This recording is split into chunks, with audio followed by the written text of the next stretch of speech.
നമസ്കാരം. ലോകരാജ്യങ്ങളുടെ കണ്ണുരുട്ടലുകളെയും സാമ്പത്തിക ഭീഷണികളെയും ഒക്കെ വെറും പുല്ല് വിലയായി കണ്ട് 2018 റഷ്യയിൽ നിന്ന് S-400 വ്യോമ പ്രതിരോധ സംവിധാനം വാങ്ങി ലോകത്തെ വിറപ്പിച്ച രാജ്യമാണ് നമ്മുടേത്. അമേരിക്കയുടെ കാടൻ CAA-TSA നിയമവും ഉപരോധ ഭീഷണിയുമൊക്കെ കാറ്റിൽ പറത്തിയാണ് അന്ന് ഇന്ത്യ ആ വമ്പൻ ഡീൽ സ്വന്തമാക്കിയത്. അന്ന് അമേരിക്കയും മറ്റ് പടിഞ്ഞാറൻ രാജ്യങ്ങളുമൊക്കെ നമ്മുടെ രാജ്യത്തിൻ്റെ ആത്മവിശ്വാസം കണ്ട് അന്തം വിട്ടുപോയി. ഇതിപ്പോൾ എന്തിനാണ് പറഞ്ഞതെന്ന് ചോദിച്ചാൽ ഈ സംഭവം ഇതുകൊണ്ടൊന്നും തീർന്നിട്ടില്ല. ഇപ്പോൾ സോഷ്യൽ മീഡിയയിലും ആഗോള പ്രതിരോധ രംഗത്തും അതിലും വലിയൊരു ചർച്ചയാണ് അതിവേഗം ചൂടോടെ ഓടിക്കൊണ്ടിരിക്കുന്നത്. അമേരിക്കയെ ഒട്ടും വകവയ്ക്കാതെ അതിശക്തമായ പുതിയൊരു നീക്കത്തിന് ഇന്ത്യ വീണ്ടും ഒരുങ്ങുകയാണ്. അതായത് റഷ്യയുടെ അത്യാധുനിക 5ാം തലമുറ സ്റ്റെൽത്ത് യുദ്ധവിമാനമായ സുഖോയ് 57 നാം വാങ്ങാൻ പോവുകയാണോ? അങ്ങനെയെങ്കിൽ നമ്മുടെ ശത്രുക്കളുടെ നെഞ്ചിടിപ്പ് എവിടെ എത്തി നിൽക്കുമെന്ന് ഒന്ന് ആലോചിച്ചു നോക്കൂ. രാജ്യത്തിന്റെ അതിർത്തികളിൽ വലിയ സുരക്ഷാ വെല്ലുവിളികൾ ഉയരുന്ന ഈ കാലഘട്ടത്തിൽ ഇത്തരം വാർത്തകൾക്ക് വലിയ പ്രാധാന്യമാണുള്ളത്. കാര്യങ്ങൾ എങ്ങനെയൊക്കെയാണെങ്കിലും ഇതിന് പിന്നിൽ ചെറിയൊരു കഥയുണ്ട്. നമ്മുടെ അതിർത്തിയിൽ ചൈന നടത്തുന്ന കുതന്ത്രങ്ങളും ഒളിഞ്ഞും തെളിഞ്ഞുമുള്ള നീക്കങ്ങളും ആരും മറന്നിട്ടുണ്ടാവില്ല, അല്ലേ? ചൈന തങ്ങളുടെ അത്യാധുനിക J-20 സ്റ്റെൽത്ത് യുദ്ധവിമാനങ്ങൾ നമ്മുടെ അതിർത്തിക്കടുത്ത് രഹസ്യമായി വിന്യസിച്ചിട്ടുണ്ട് എന്നത് ഉപഗ്രഹ ചിത്രങ്ങൾ പോലും ഇതിനോടകം സ്ഥിരീകരിച്ചിട്ടുള്ള വളരെ ഗൗരവമായ ഒരു കാര്യമാണ്. അതുകണ്ട് സമാധാനത്തോടെ ഇരിക്കാൻ പാകിസ്ഥാനും കഴിയുന്നില്ല. അവരും അടുപ്പുകൂട്ടി കാത്തിരിക്കുകയാണ്. ചൈനയിൽ നിന്ന് അത്യാധുനിക J-35 സ്റ്റെൽത്ത് യുദ്ധവിമാനങ്ങൾ വാങ്ങിക്കൂട്ടാനാണ് അവരുടെ പുതിയ ലക്ഷ്യം. നമ്മുടെ അയൽപ്പക്കത്ത് ശത്രുക്കൾ ഇത്തരത്തിൽ ആയുധങ്ങൾ കൂട്ടിയിടിച്ച് വലിയ ഭീഷണികൾ ഉയർത്തുമ്പോൾ കയ്യും കെട്ടി നോക്കി നിൽക്കാൻ നമ്മുടെ സായുധ സേനയ്ക്ക് കഴിയുമോ? ഒരിക്കലുമില്ല. ഇന്ത്യയുടെ സ്വന്തം 5ാം തലമുറ യുദ്ധവിമാനമായ MCA അടുത്ത ദശകത്തിൽ മാത്രമേ പൂർണ്ണമായി പ്രവർത്തനക്ഷമമാകൂ. അതുവരെ നമ്മുടെ ആകാശക്കോട്ടയ്ക്ക് കാവൽ നിൽക്കാൻ ഒരു താൽക്കാലിക നടപടി എന്ന നിലയിലാണ് റഷ്യൻ സുഖോയ് 57 വിമാനങ്ങളെക്കുറിച്ചുള്ള ചർച്ചകൾ ഇപ്പോൾ വീണ്ടും അതീവ സജീവമായിരിക്കുന്നത്. കഴിഞ്ഞ 6 മുതൽ 8 മാസത്തിനുള്ളിൽ ഏകദേശം 80 മുതൽ 100 വരെ സുഖോയ് 57 യുദ്ധവിമാനങ്ങൾ റഷ്യയിൽ നിന്ന് വാങ്ങുന്നതിനെ കുറിച്ച് ഇന്ത്യൻ വ്യോമസേനയും പ്രതിരോധ മന്ത്രാലയവും തമ്മിൽ അതീവ ഗൗരവമായ ചർച്ചകൾ നടന്നിട്ടുണ്ടെന്നാണ് ട്രിബ്യൂൺ ഇന്ത്യ പോലുള്ള പ്രമുഖ മാധ്യമങ്ങൾ റിപ്പോർട്ട് ചെയ്യുന്നത്. എങ്കിലും ഔദ്യോഗികമായി ഇതുവരെ അന്തിമ തീരുമാനമൊന്നും എടുത്തിട്ടില്ല. എങ്കിലും ഈ വാർത്ത പുറത്തു വന്നതോടുകൂടി വാഷിംഗ്ടണിലും പെന്റഗണിലുമൊക്കെ ചെറിയൊരു വിറയൽ തുടങ്ങിയിട്ടുണ്ട് എന്നതാണ് തികഞ്ഞ യാഥാർത്ഥ്യം. കാരണം ഈ ആഴ്ചയുടെ തുടക്കത്തിൽ അമേരിക്കൻ സെനറ്റ് വൻ ഭൂരിപക്ഷത്തോടെ ലിൻസേ ഒ ഗ്രഹാം അവതരിപ്പിച്ച ഒരു പുതിയ നിയമം പാസാക്കിയിരിക്കുകയാണ്. അതായത് റഷ്യയെ സാങ്ഷൻ ചെയ്യുന്ന പുതിയ ആക്ട് വൻ വോട്ടുകൾക്കാണ് സെനറ്റിൽ പാസ്സായത്. റഷ്യയുമായി ഊർജമോ സൈനിക ഉപകരണങ്ങളോ എന്തു തന്നെ വാങ്ങിയാലും ആ രാജ്യങ്ങൾക്ക് മേൽ വൻ താരിഫ് ചുമത്തുമെന്നാണ് ഈ പുതിയ നിയമം പറയുന്നത്. ചർച്ചകൾക്കായി ഈ നിയമനിർമ്മാണം ഇപ്പോൾ പ്രതിനിധി സഭയിലേക്ക് അയച്ചിരിക്കുകയാണ്. എന്നാൽ സുഖോയ് 57 വാങ്ങാൻ ഇന്ത്യ അന്തിമമായി തീരുമാനിക്കുകയാണെങ്കിൽ അമേരിക്കയുടെ ഇത്തരം ഉപരോധങ്ങളെയും ഭീഷണികളെയും അവഗണിക്കുന്നത് ഇത് ആദ്യമായിട്ടായിരിക്കില്ല എന്ന് നാം ഓർക്കണം.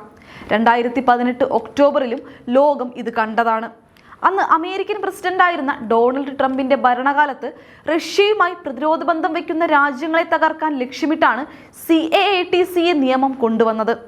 എന്നാൽ അതൊന്നും വകവയ്ക്കാതെയാണ് S-400 മിസൈൽ സംവിധാനം നമ്മൾ സ്വന്തമാക്കിയത്.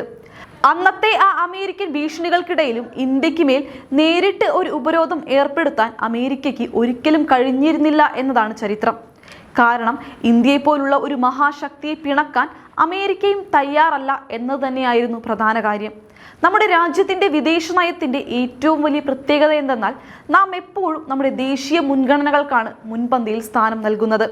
മറ്റുള്ളവരുടെ താല്പര്യങ്ങൾക്ക് വഴങ്ങി സ്വന്തം രാജ്യത്തിൻ്റെ സുരക്ഷ പണയം വെക്കുന്ന രീതി ഇന്ത്യക്കില്ല. പുതിയ US ഉപരോധങ്ങളെക്കുറിച്ച് നമ്മുടെ വിദേശകാര്യ മന്ത്രാലയ വക്താവ് വളരെ വ്യക്തമായി പറഞ്ഞത് ഇതാണ്: ഞങ്ങൾ സ്ഥിതിഗതികൾ വളരെ സൂക്ഷ്മമായി നിരീക്ഷിച്ചുകൊണ്ടിരിക്കുകയാണ്. ഞങ്ങളുടെ നിലപാട് എപ്പോഴും ഞങ്ങളുടെ ദേശീയ മുൻഗണനകളെ മാത്രമാണ് അടിസ്ഥാനമാക്കിയിട്ടുള്ളത്. ഈ വിഷയത്തിൽ US പ്രസക്തമായ പങ്കാളികളുമായി വിവിധ തലങ്ങളിൽ ഞങ്ങൾ നിരന്തരം ഇടപഴകുന്നുണ്ട്. ഈ ഒരൊറ്റ വാചകം മതി ലോകത്തിന് ഇന്ത്യയുടെ നിലപാട് എന്താണെന്ന് വ്യക്തമായി മനസ്സിലാക്കാൻ. ശത്രുക്കളുടെ ഏത് നീക്കത്തെയും പൊടിപറത്തി തുരത്താൻ പോകുന്ന സുഖോയ് 57 പോലുള്ള അത്യാധുനിക സ്റ്റെൽത്ത് വിമാനങ്ങൾ നമ്മുടെ വ്യോമസേനയുടെ ഭാഗമായാൽ അത് ഇന്ത്യയുടെ ആകാശക്കരുത്ത് വേറെയൊരു ലെവലിലേക്ക് എത്തിക്കുമെന്നതിൽ യാതൊരു സംശയവുമില്ല. റഷ്യയുമായി നൂറ്റാണ്ടുകളായി നമ്മൾ തുടരുന്ന സൗഹൃദവും വിശ്വാസവും ഇത്തരം പ്രതിസന്ധി ഘട്ടങ്ങളിൽ എപ്പോഴും ഇന്ത്യക്ക് തുണയായി നിന്നിട്ടുണ്ട്. അമേരിക്കയുടെ ഉപരോധ ഭീഷണികളെ വകവയ്ക്കാതെ ഇന്ത്യ തന്റെ രാജ്യസുരക്ഷയ്ക്ക് ഏറ്റവും ആവശ്യമുള്ളത് സ്വന്തമാക്കുമോ ഇല്ലയോ എന്നത് വരും ദിവസങ്ങളിൽ വ്യക്തമാകും. എങ്കിലും ഒന്നുറപ്പാണ്, ഭാരതം ഇന്ന് ആരുടെയും മുന്നിൽ തലകുനിക്കുന്ന രാജ്യമല്ല. സ്വന്തം കാലിൽ ഉറച്ചു നിൽക്കുന്ന ലോകത്തെ ഏറ്റവും ശക്തമായ ആഗോള ശക്തിയാണ്. വരും കാലങ്ങളിൽ ആഗോള പ്രതിരോധ രംഗത്ത് ഇന്ത്യ നടത്തുന്ന ഇത്തരം നിർണായക ചുവടുവയ്പ്പുകൾ ചരിത്രം മാറ്റിയെഴുതുമെന്നതിൽ യാതൊരു സംശയവുമില്ല. നമ്മുടെ രാജ്യത്തിന്റെ പരമാധികാരവും സുരക്ഷയും മുൻനിർത്തിയെടുക്കുന്ന ഏത് ശക്തമായ തീരുമാനങ്ങൾക്കും പിന്തുണയുമായി ഓരോ ഇന്ത്യക്കാരനും ഒപ്പമുണ്ട്. മാധ്യമങ്ങൾ ചർച്ച ചെയ്യുന്ന ഈ വലിയ പ്രതിരോധ നീക്കം യാഥാർത്ഥ്യമായാൽ അത് ഏഷ്യൻ മേഖലയിലെ തന്നെ സൈനിക സമവാക്യങ്ങളെ പൂർണ്ണമായി മാറ്റിമറിക്കും. ഏതൊരു പ്രതിസന്ധിയെയും സധൈര്യം നേരിടാൻ ശേഷിയുള്ള നമ്മുടെ രാജ്യത്തിന്റെ ഈ ഉറച്ച നിലപാടുകൾ ഭാവി തലമുറയ്ക്കും വലിയൊരു പ്രചോദനമായിരിക്കും. പ്രതിരോധ മേഖലയിൽ സ്വയം പര്യാപ്തത കൈവരിക്കുന്നതോടൊപ്പം തന്നെ രാജ്യസുരക്ഷയ്ക്ക് ആവശ്യമായ ആധുനിക ആയുധങ്ങൾ സ്വന്തമാക്കാൻ ഇന്ത്യ നടത്തുന്ന ഇത്തരം ധീരമായ ഇടപെടലുകൾ ആഗോളതലത്തിൽ തന്നെ വലിയ ശ്രദ്ധയാണ് നേടിയിരിക്കുന്നത്. രാജ്യത്തിന്റെ താൽപ്പര്യങ്ങൾ സംരക്ഷിക്കാൻ യാതൊരു വിട്ടുവീഴ്ചയ്ക്കും തയ്യാറാകാത്ത ഭരണാധികാരികളുടെ ശക്തമായ നേതൃത്വമാണ് ഇന്ന് ഇന്ത്യയുടെ ഏറ്റവും വലിയ കരുത്ത്. വരും നാളുകളിൽ ലോകരാഷ്ട്രങ്ങൾക്കിടയിൽ ഇന്ത്യയുടെ സ്ഥാനം കൂടുതൽ ഉയരങ്ങളിലേക്ക് എത്തുമെന്നതിൽ തർക്കമില്ല. ഇന്ത്യയുടെ ഈ കുതിച്ചുചാട്ടം ആഗോളതലത്തിൽ വലിയ ചർച്ചാ വിഷയമായി മാറിക്കഴിഞ്ഞു. സാമ്പത്തികമായും സൈനികമായും രാജ്യം കൈവരിക്കുന്ന ഈ നേട്ടങ്ങൾ ശത്രു രാജ്യങ്ങളുടെ ഉറക്കം കെടുത്തുന്നതാണ്. സമാധാനത്തിന്റെ പാതയിൽ സഞ്ചരിക്കുമ്പോഴും രാജ്യത്തിന്റെ സുരക്ഷയ്ക്ക് വേണ്ടി ഏത് കടുത്ത തീരുമാനവും എടുക്കാൻ ഭാരതം ഒരിക്കലും മടിക്കില്ല എന്നതിന്റെ ഉത്തമ ഉദാഹരണമാണ് റഷ്യയുമായുള്ള ഈ പുതിയ പ്രതിരോധ സഹകരണ ചർച്ചകൾ. ലോകരാഷ്ട്രങ്ങളുടെ കണ്ണിലെ കരടായി മാറാതെ എന്നാൽ സ്വന്തം പരമാധികാരത്തിൽ വിട്ടുവീഴ്ച ചെയ്യാതെ മുന്നോട്ടു പോകുന്ന ഇന്ത്യയുടെ ഈ നയം വിദേശകാര്യ രംഗത്ത് വലിയ വിജയമാണ് നേടുന്നത്. ഈ വലിയ മാറ്റങ്ങൾ ഓരോ ഇന്ത്യക്കാരനും അഭിമാനിക്കാവുന്ന നിമിഷങ്ങളാണ് സമ്മാനിക്കുന്നത്. പ്രതിരോധ രംഗത്തെ ഈ കരുത്തുകാട്ടൽ ഭാവിയിൽ ഇന്ത്യയെ ലോകത്തിന്റെ അനിഷേധ്യമായ ഒരു മഹാശക്തിയായി മാറ്റുമെന്ന കാര്യത്തിൽ ആർക്കും സംശയമില്ല. അതുകൊണ്ട് തന്നെ രാജ്യത്തിന്റെ സുരക്ഷാ കാര്യങ്ങളിൽ യാതൊരുവിധ വിട്ടുവീഴ്ചയ്ക്കും ഭരണകൂടം തയ്യാറാകില്ലെന്ന് ഉറപ്പിച്ചു പറയാൻ സാധിക്കും.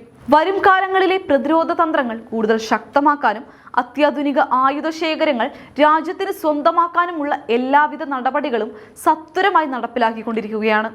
ഇന്ത്യയുടെ ഈ പുതിയ ചുവടുവയ്പ്പുകൾ അന്താരാഷ്ട്ര രാഷ്ട്രീയത്തിൽ നമ്മുടെ രാജ്യത്തിന്റെ സ്ഥാനം കൂടുതൽ ദൃഢമാക്കുമെന്നും ആഗോളതലത്തിൽ വലിയ മാറ്റങ്ങൾക്ക് വഴിവെക്കുമെന്നും നിസ്സംശയം പറയാം.